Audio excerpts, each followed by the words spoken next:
So this is the high school I went to. It was established back in 1934. I graduated in 1984. I remember the post office being right out here, and this is where we went in. Yep, this is my gym. Looks like they have the same rims that I had. Look how old they are. Even just a smart, bright young man, he always been that. Jeff, his family is amazing.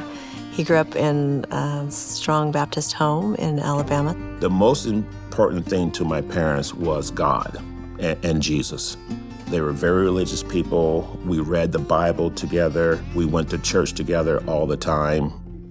Playing in this gym, hoping for a Division I scholarship was everything. I can remember coming here as a 7th grader and playing and seeing the varsity guys and saying, one day I'm gonna be one of those varsity guys. And when I finally did, my sophomore year, become a varsity member, I remember I said I have to play really well and do really well and become all-state so I can get the attention of the big schools in the area.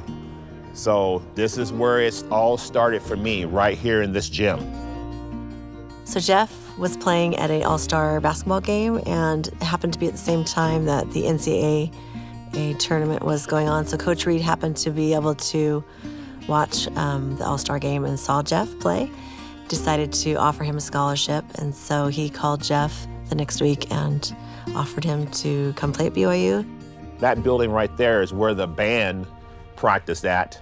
The band director, who had never spoken to me in his life, he told me, "So you're going to BYU, huh?" And I said, "Yes." And he said, "Well, let me tell you about Mormons." And he started to lay in the Mormons. And so it was just funny to see how different things were once I got to BYU than what people were saying about it. BYU in the 80s, so I would say it wasn't quite as hard to get into as it is now, but culturally, LDS and white. There were only 36 Black people on campus in 1984 out of 26,000 students when I got there. I was down south of campus of BYU, and I saw this Black kid walking down the road, and I noticed he wasn't an athlete, and the only Black people I knew at BYU were athletes. So I said, I'm gonna talk to this guy. So I pulled him over and I asked him, "You're not an athlete, right?" He said, "No." And I asked, "Well, what are you doing here?" And he said, "I just got home from my mission."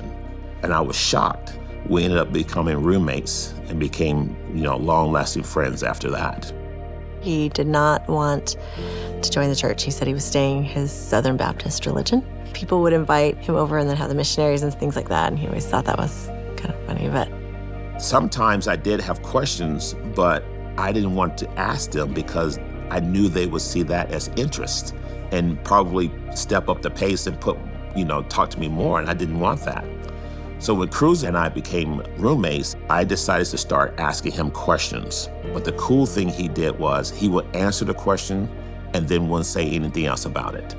And I was like, okay, he's not pressuring me. I could just ask him anything. He'll give me an answer. He won't continue to try to get me baptized.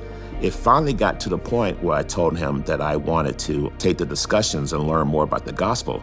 So the missionaries came, and he always laughs. He says they had him well covered because they were, first of all, sisters, which was always good. And then one was a basketball player, and then one was from Jamaica. And they didn't know what to do with me because they said, "Do you want to get baptized?" And I said, "No, I believe it's true, but I don't have that conviction in my heart." And then we were reading in the Book of Mormon, and then someone read Ether 27 about being humble.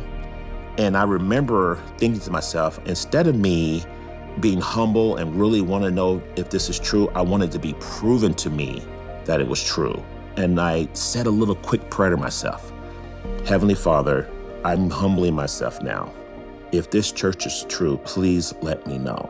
And at that moment, the Spirit came down on me so strong that I started to weep.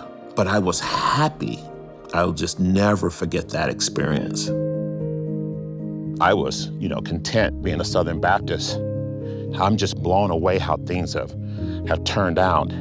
I joined the Church of Jesus Christ of Latter-day Saints, and I met you, and like the Lord put you in the right spot and sent you to BYU. In so many different ways, Jeff was a trailblazer at BYU. He was here when we were growing at a certain place, and now he gets to walk into a locker room that is so reflective of great people from all over the world. He is a legacy member of this BYU basketball community and how it's grown to encompass the entire world. I think people seeing me play, they realize, if he can do well there, I can too. And I think that helped a little.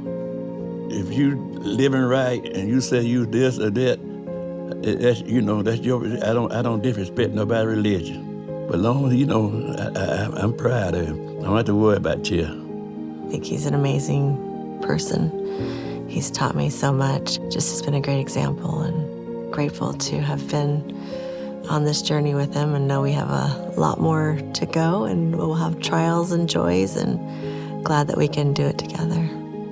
I look back and all the successes that I have had, and it all started here.